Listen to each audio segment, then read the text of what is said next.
مسئله 1.65.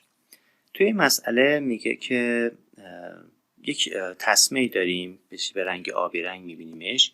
این تسمه به قطر 3/8 اینچ تنش تحملی 70 KSI رو داره و یک میله آلومینیومی به قطر 1 اینچ هم وسطش هست که این میله تنش تحملی 38 KSI رو داره و خود کابل ها هم تنش تحملی 70 KSI رو دارند. میگه که ماکسیموم نیرویی که میتونیم وارد کنیم رو به دستش بیاریم. خب برای اینکه ماکسیموم نیرو رو پیدا کنیم اول بایستی ببینیم نیرو در این اعضا چقدر هست. پس من میام نیرو رو در اعضا پیدا میکنم. به چه شکل؟ میگم اینجا ابتدا میام این زاویه ها رو پیدا بکنم. این زاویه رو اسمش بذاریم تتا. این زاویه رو پیدا بکنیم. تانژانت تتا میشه نسبت ضلع مقابل که 12 اینچ هست به مجاور که 9 اینچ باشه. پس میتونم تتا رو به دستش بیارم. تتا میشه تانژانت معکوس 12 تقسیم بر 9 میشه 53 درجه. این زاویه تتا.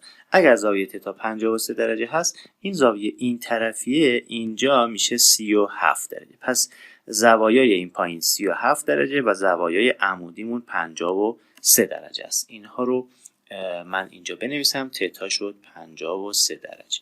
خب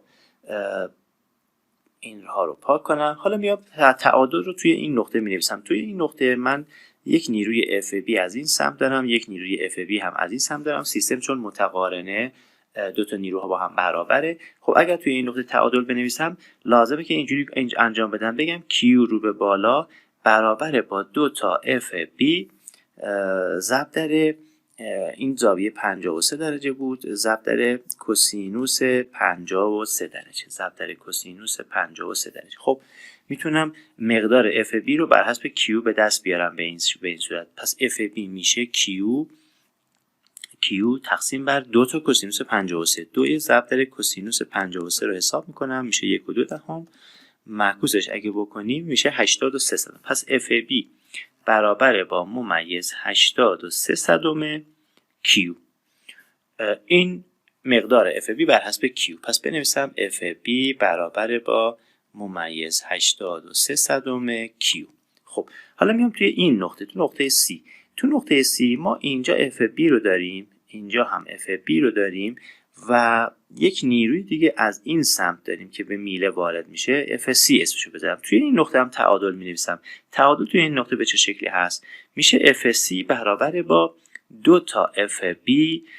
این زاویه هم 37 درجه بود ضرب در کوسینوس 37 درجه. خب به جای FB میتونم این مقدار رو جایگزین کنم. FC برابر با 2 ضرب در ممیز 83 Q ضرب در کوسینوس 37 درجه. خب پس FC می شود 2 ضرب در 83 ضرب در کوسینوس 37 2 ضرب در ممیز 83 ضرب در کوسینوس 37 درجه میشه 1 ممیز 325. معکوسش اگر بکنیم میشه ممیز 75. اینجا بنویسمش 1 ممیز 325 Q و اگه بخوایم 1 ممیز 325 Q بر حسب Q لازمش داشتیم اینجا می نویسمش. پس FSC می شود 1 ممیز 325 Q. مقدار FSC رو بر حسب Q به دست آوردم، مقدار FB رو هم بر حسب Q به دست آوردم و اینجا نوشتمش. خب حالا اینها رو پاک کنیم که بتونیم از تابلو استفاده کنیم. خب حالا میایم راجع به تحلیل مقاومت مسئله. این تیکه عملا استاتیک قضیه هست. حالا میایم راجع به مقاومت مسئله. توی کابل B تنش تحملی 70 PSI رو داره و ضمن صورت سوال گفته ضریب اطمینان رو هم 3 در نظر بگیرید. خب میام برای کابل B مسئله رو حل میکنم. میگم این کابل از رابطه سیگما برابر با P به A مسئله رو حل میکنم. این کابل نیرویی که داره بهش وارد میشه مقدارش هست Q. نیرو مقدارش هست Q تقسیم بر مساحت کابل. خب مساحت کابل چقدره؟ کابل رو قطرش رو داریم 1/2 اینچ میشه P ضرب در D به توان 2 یه 4 هم میذارم اینجا چون دارم قطر رو بر اساس قطر مینویسم. مساحت این دایره یا کاب میشه PR2 یا PD2 چهارم که اگر از PD2 چهارم استفاده کنیم این 4 که توی مخرج هست میره توی صورت. به اصطلاح دور در دور نزدیک در نزدیک گفته میشه. خب این میشه تنشی که به کاب وارد میشه.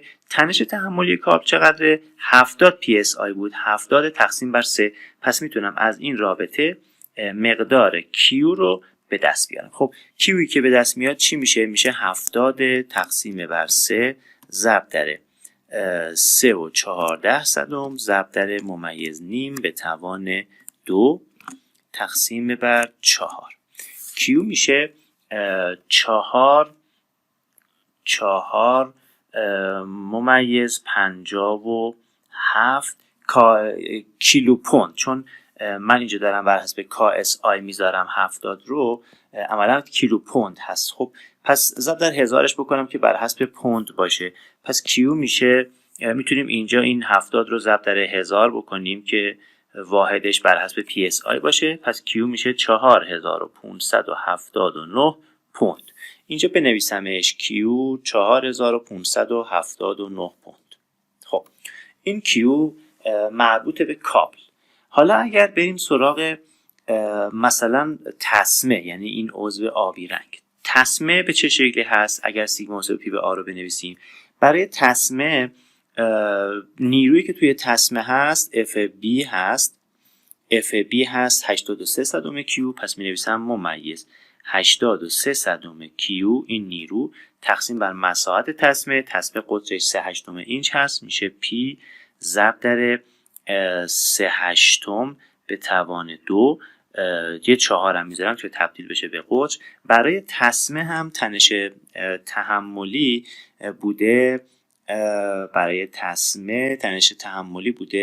70 KSI، فرقی نمیکنه، این هم 70 تا تقسیم بر 70 ضرب در 1000 میذارم برای اینکه تبدیل به پوند بشه و مخرجش هم ضریب اطمینان رو میذارم که 3 هست. خب مجدد میتونیم کیو رو حساب کنیم. کیو چقدر میشه؟ میشه 70,000 تقسیم بر 3 ضرب در 3.14 ضرب در 3/8 به توان 2 تقسیم بر ممیز 83 صدم کیو تقسیم بر 4.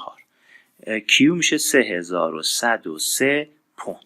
خب پس یک کیو دیگه می نویسم مربوط میشه به کابل، مربوط میشه به این تسمه 3103 پوند. خب دیگه چی دارم؟ یه دونه میله آلومینیومی هم داشتم. این میله آلومینیومی نیرو توش چقدر هست؟ خب FSC هست مقدار نیرویش. پس تنشش میشه نیرو 1.325 صدم کیو تقسیم بر مساحتش قطرش 1 اینچ هست. پس میشه پی D2 یعنی 1 به توان 2. یه 4 هم توی صورت میذارم برای اینکه PD2 چهارم باشه. تنش تحملی میله 38 KSI هست. پس میذارم 38,000 تقسیم بر 3. مجدد میتونم کیو رو از این رابطه پیدا بکنم. میشه 38,000 تقسیم بر 3 ضرب در 314 تقسیم بر 1/325 تقسیم بر 4. مقدار کیو میشه 7504. خب پس یک کیو دیگه دارم به مقدار 7504. خب 4 تا کیو به دست اومد. ببینید هر کدوم از این کیو ها باعث تسلیم، بگیم لبه مرز تسلیم یکی از اینها هستن. یک کیو داریم کیوی اولیه که باعث میشه کابل تسلیم بشه، کیوی دوم باعث میشه تسمه تسلیم بشه و کیوی سوم باعث میشه آلومینیوم تسلیم بشه. خب جواب نهایی ما کدوم هست؟ جواب نهایی میشه کمترین کیویی که ما به دست آوردیم، یعنی کیو میشود 3103 پوند. چرا کمترین کیو؟ به خاطر اینکه اگر کیو از این عدد، نیرو از این عدد بیشتر بشه، عملاً کیوی دوم که مربوط به این تسمه بود باعث میشه تسمه ببره. هنوز کابل و میله سالم هستن اما تسمه میبره اگه بیشتر از این بشه. پس کمترین مقدار نیرو میشه پاسخ ما. جواب میشه 3103 پوند، مقدار ماکسیموم کیویی که میشه وارد کرد.